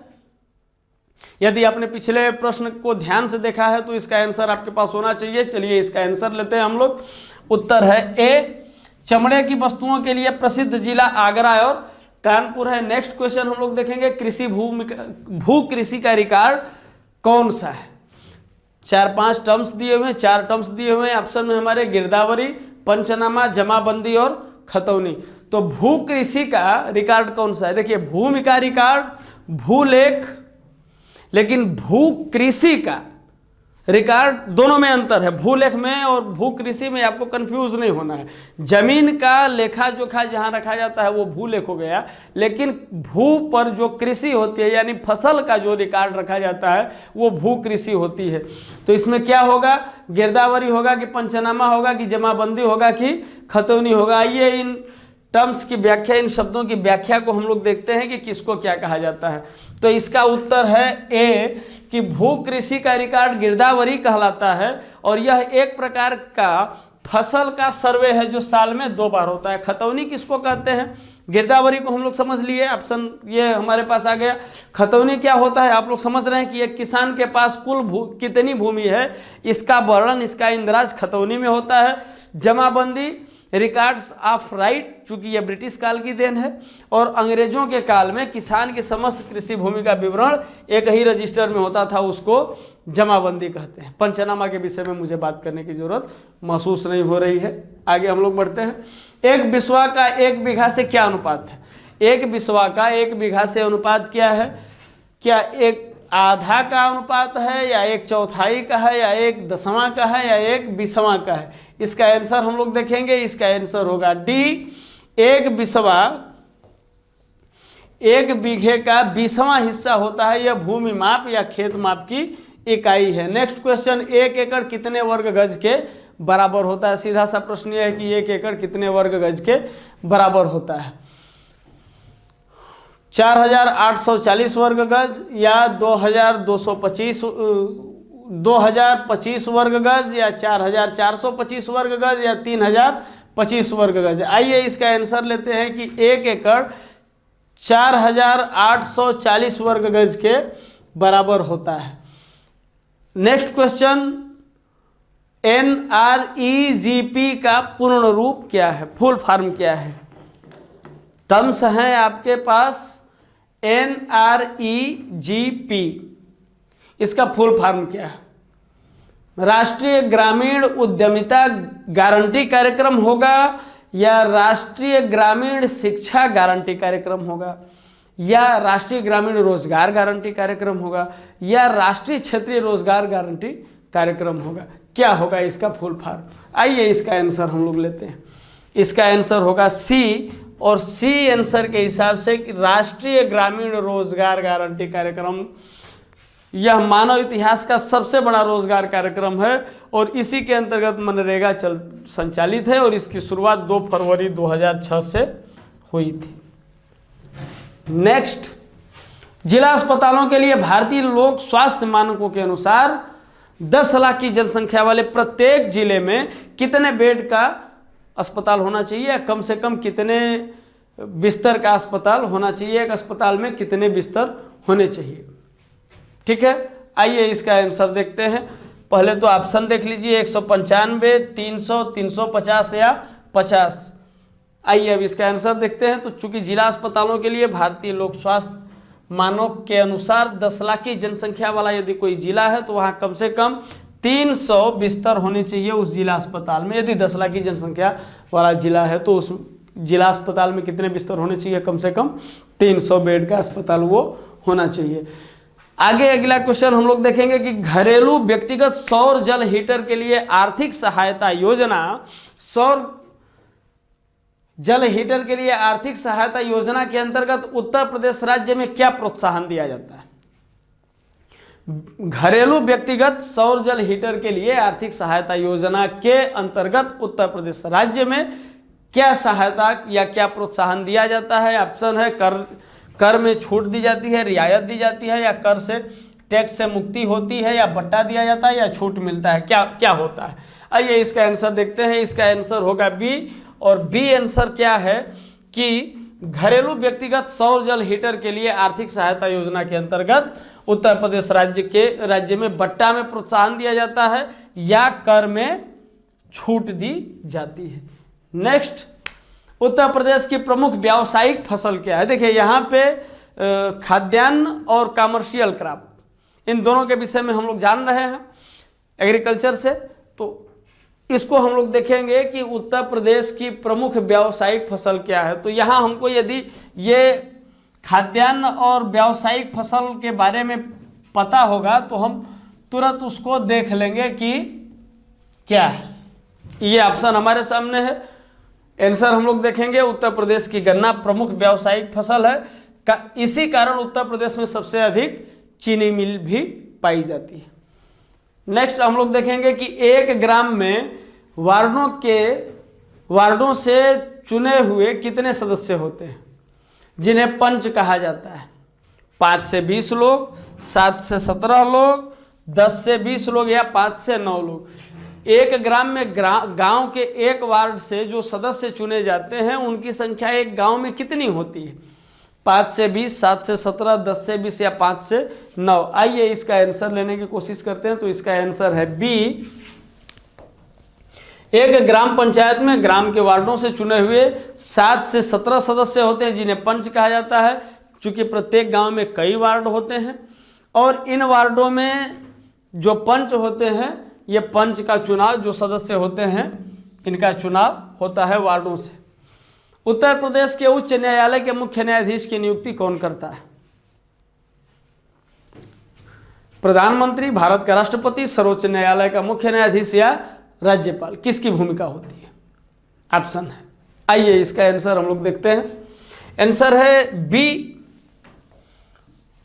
उत्तर प्रदेश के उच्च न्यायालय के मुख्य न्यायाधीश की नियुक्ति भारत का राष्ट्रपति करता है। चूंकि भारत के मुख्य न्यायाधीश और राज्य के राज्यपाल के कहने पर राष्ट्रपति इसकी नियुक्ति करता है। एक प्रक्रिया है ना जी, कि भारत के मुख्य न्यायाधीश और राज्य उत्तर प्रदेश के राज्यपाल राष्ट्रपति से कहते हैं, और नियुक्ति कहाँ से होती है? वो राष्ट्रपति के द्वारा होती है। वाल्टर मॉर्गन उत्तर प्रदेश के पहले मुख्य न्यायाधीश थे और वर्तमान में उत्तर प्रदेश के मुख्य न्यायाधीश कौन है? गोविंद माथुर। नेक्स्ट, उत्तर प्रदेश में एक वर्ष में न्यूनतम कितनी ग्राम सभा की बैठक होनी चाहिए? चूंकि ग्राम विकास हम लोग पढ़ रहे हैं तो ग्राम सभा से संबंधित चीजों के विषय में हमें जानकारी होनी चाहिए। और यह प्रश्न ग्राम सभा के साथ साथ पंचायती राज से भी जुड़ा हुआ है कि उत्तर प्रदेश में एक वर्ष में ग्राम सभा की कम से कम कितनी बैठक होनी चाहिए? 3, 4, 6 या 2? 3 बैठक होनी चाहिए, 4 होनी चाहिए, 2 होनी चाहिए या 6 बैठक होनी चाहिए? इसका आंसर हम लोग देखेंगे तो पता चलता है कि कम से कम 2 बार तो ग्राम सभा की बैठक होनी ही चाहिए। और ये पंचायत राज एक्ट के भाग 2 के सेक्शन 6(3) में दिया गया है। ठीक, आगे हम लोग बढ़ते हैं। एक व्यक्ति के लिए पंचायत का सदस्य बनने की न्यूनतम आयु सीमा कितनी है? यदि आप पंचायत का सदस्य बनते हैं, वोटर नहीं, मतदाता नहीं, सदस्य बनना है, पंचायत में आपको चुनाव लड़ना है, तो आपकी उम्र कितनी होनी चाहिए? 21 वर्ष, 25 वर्ष, 35 वर्ष या 18 वर्ष? मतदाता बनने के लिए तो 18 वर्ष उम्र चाहिए, ये हम लोग जान रहे हैं। लेकिन पंचायत स्तर पर चुनाव लड़ने के लिए आपकी उम्र कितनी होनी चाहिए? इसका आंसर तो हम लोग अभी देखेंगे। लेकिन यदि लोकसभा का चुनाव आपको लड़ना हो तो आपकी उम्र कितनी होनी चाहिए? ये मेरा प्रश्न आपसे है। इसका उत्तर आप हमें कमेंट बॉक्स में देंगे। तब तक हम लोग इसका उत्तर ढूंढने की कोशिश करते हैं। तो आइए इसका उत्तर हम लोग देखते हैं। उत्तर होता है ए, कि एक व्यक्ति के लिए पंचायत का सदस्य बनने की न्यूनतम आयु 21 वर्ष, मत देने का अधिकार 18 वर्ष। यदि आपको पंचायत का सदस्य बनना है, पंचायत स्तर पर चुनाव लड़ना है, तो आपकी उम्र कितनी होनी चाहिए? 21 वर्ष। और यदि आपको अपने मताधिकार का, अपने मत का प्रयोग करना है, तो आपकी उम्र 18 साल होनी चाहिए। मध्याह्न भोजन कार्यक्रम के अंतर्गत विद्यालय स्तर पर बच्चों के न्यून भार की प्रतिशतता का आकलन किस आवृत्ति पर किया जाना चाहिए? अर्धवार्षिक होना चाहिए, त्रैमासिक होना चाहिए, वार्षिक होना चाहिए या मासिक होना चाहिए? प्रश्न का अर्थ यह है कि जो बच्चे सरकारी स्कूलों में पढ़ने के लिए आते हैं और उनको जो मिड डे मील की व्यवस्था दी जाती है, मध्याह्न भोजन की जो व्यवस्था दी जाती है, वो इसलिए कि भारत में सबसे अधिक कुपोषित बच्चे हैं। लेकिन इनको जब भोजन दिया जाएगा और ससमय भोजन दिया जाएगा तो इसका असर इनके वजन पर है कि नहीं? तो इस वजन को देखने की आवृत्ति, इसके आकलन की आवृत्ति कितने दिन पर होनी चाहिए, ये इसका प्रश्न है। वो अर्धवार्षिक होगा, त्रैमासिक होगा, वार्षिक होगा या मासिक होगा? आइए इसका आंसर हम लोग देखते हैं। इसका आंसर है कि मध्याह्न भोजन कार्यक्रम के अंतर्गत विद्यालय स्तर पर बच्चों के न्यून भार की प्रतिशतता का आकलन अर्धवार्षिक होती है और यह योजना कब शुरू की गई? 1995 में इस योजना की शुरुआत की गई। न्यून आयु क्या होनी चाहिए? 6 से 12 वर्ष आयु रखी गई है। केंद्र राज्य का क्रमशः कुल अनुदान अनुपात 75% केंद्र का और 25% राज्य का। किसमें? मिड डे मील योजना में। मिड डे मील योजना में 75% अनुदान आता है केंद्र सरकार से, 25% राज्य सरकार से, और जो भार का आकलन किया जाता है, न्यूनतम भार का आकलन किया जाता है, वो अर्धवार्षिक होता है। और बच्चों की आयु कितनी रखी गई है? 6 साल से लेकर के 12 साल तक की आयु के बच्चे इसमें शामिल हैं। Next, MGNREGA। देखिए, MGNREGA मनरेगा के अंतर्गत सामग्री संघटक के मामले में केंद्र और राज्य सरकारों द्वारा किए गए निधिकरण का अनुपात कितना होता है? मनरेगा कार्यक्रम जो संचालित होता है उसमें जो सामग्री का संगठन जो इकट्ठा करने वाली बात, तो ये इसका जो निधिकरण का अनुपात है वो कितना होता है? केंद्र सरकार का योगदान कितना है और राज्य सरकार का योगदान कितना है? तो ए 100% संबंध है, 0, 50-50, 25-75 और 75 या 25। आइए इसका आंसर हम लोग देखते हैं। इसका आंसर है डी, कि मनरेगा महात्मा गांधी राष्ट्रीय ग्रामीण रोजगार योजना है और इसे 25 अगस्त 2005 को शुरू किया गया और इस योजना में केंद्र और राज्य सरकार का अनुदान का अनुपात 75 संबंध 25 है। केंद्र सरकार 75 और राज्य सरकार 25%।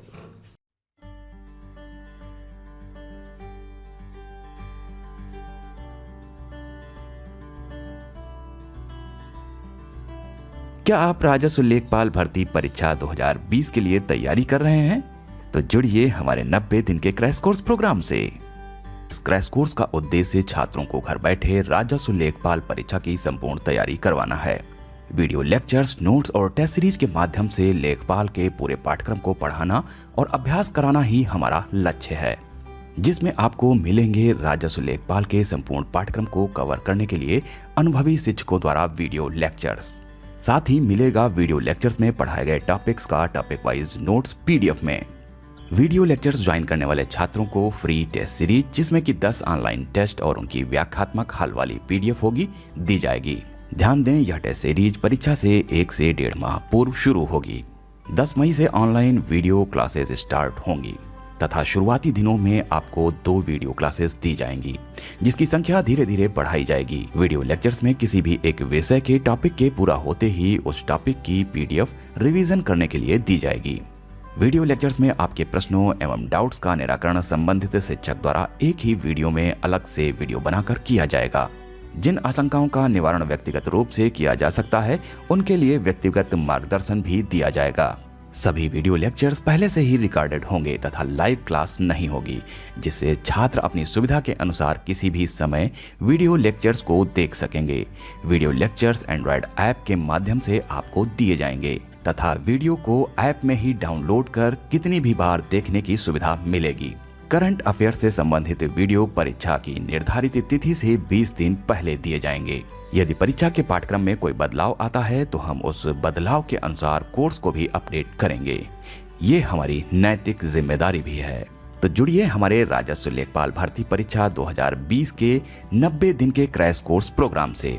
अधिक जानकारी के लिए 9506742546 पर लेखपाल लिखकर व्हाट्सएप करें या कॉल करें।